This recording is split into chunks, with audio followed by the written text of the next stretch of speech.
এই ঠান্ডাতে সন্ধ্যা আসলেই কিছু না কিছু খেতে ইচ্ছা করে, তাই আজকে মোমো তৈরি করেছিলাম। 2 কাপ পরিমাণে আমি আটা নিয়েছিলাম এবং সেটার মধ্যে তেল এবং পরিমতন লবণ দিয়ে একটা ডো তৈরি করে নিয়েছিলাম এবং সেটাকে আধা ঘন্টার জন্য রেস্টে রেখে দিয়েছিলাম। আর এখানে আমরা নিয়েছি পেঁয়াজ কুচি। যেহেতু চিকেন মোমো তৈরি করব এই জন্য বেশ খানিকটা চিকেনের পেস্টও তৈরি করে নিয়েছিলাম। আদা বাটা, রসুন বাটা, ধনিয়া পাতা কুচি, পেঁয়াজের কালির কুচি, রসুন কুচি, গাজর কুচি এবং ফুলকপির যে কুচিটা সেটাও নিয়েছিলাম এবং স্বাদ মতো এখানে লবণ নিয়েছিলাম।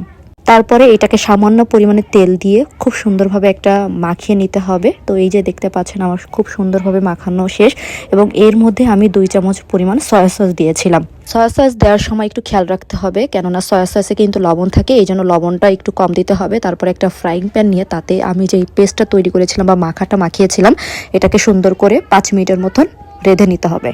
তারপরে মোমো খাওয়ার জন্য একটা পেস্ট তৈরি করতে হবে, এই জন্য এখানে আমি 3 চামচ পরিমাণে সয়া সস নিয়েছিলাম, একটু রসুন কুচি নিয়েছিলাম, একটু মরিচ কুচি নিয়েছিলাম। আর যতটুকু পরিমাণে সস তৈরি লাগবে আর কি সেই অনুযায়ী আমি 8 থেকে 9 চামচের মতন টমেটো পেস্টও দিয়েছিলাম। সস বানানোর জন্য এখানে চিলি ফ্লেক্সও লাগবে, এই জন্য 3 থেকে 4টা আমি যেই ঝাল আছে সেটাকে ভেজে নিলাম এবং সেটার মধ্যে যে তেলটা ছিল এটা এর মধ্যে দিয়ে দিই এবং তার মধ্যে কিছু পানি দিয়ে দিই এবং পানি দিয়ে এটাকে একটা সুন্দর করে একটা পেস্টের মতন তৈরি করে নিই। তো সসটা আমার তৈরি করা হয়েছে। এরপরে আমি কি করলাম, আমি একটা ছোট ছোট লেচি করে নিয়েছিলাম। এটা আমি অফ ক্যামেরাতে করেছিলাম, যেটা আমার করতে মনে ছিল না। দেখতে পাচ্ছেন ছোট করে পাতলা করে আমি রুটির মতন তৈরি করে নিয়েছি এবং তার মধ্যে যে পুরটা আমি ভেজে রেখেছিলাম সেটাকে দিয়ে এবং সুন্দর করে এবার আমার ডিজাইন করে মোমোর আকৃতি দিতে হবে।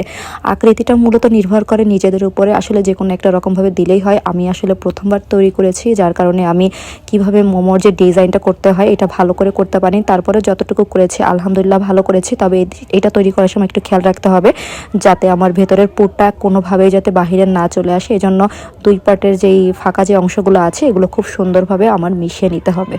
তো দেখতেই পাচ্ছেন আলহামদুলিল্লাহ প্রথমবার যেটা তৈরি করেছিলাম আমার কাছে তো বেশ ভালো লাগলো। এর আগে আমি কখনোই তৈরি করিনি, ফর দ্য ফার্স্ট টাইম এই যে আমি মোমো তৈরি করছি এবং এই যে দেখতে পাচ্ছেন খুবই সুন্দর মতন করে আমি একটা শেপও কিন্তু তৈরি করে নিয়েছি এবং চারপাশগুলো যে কর্নার সাইডগুলো আছে এগুলো ভালো করে মিশিয়ে দেই যাতে এক ফোঁটাও যাতে বাহিরে না যায়।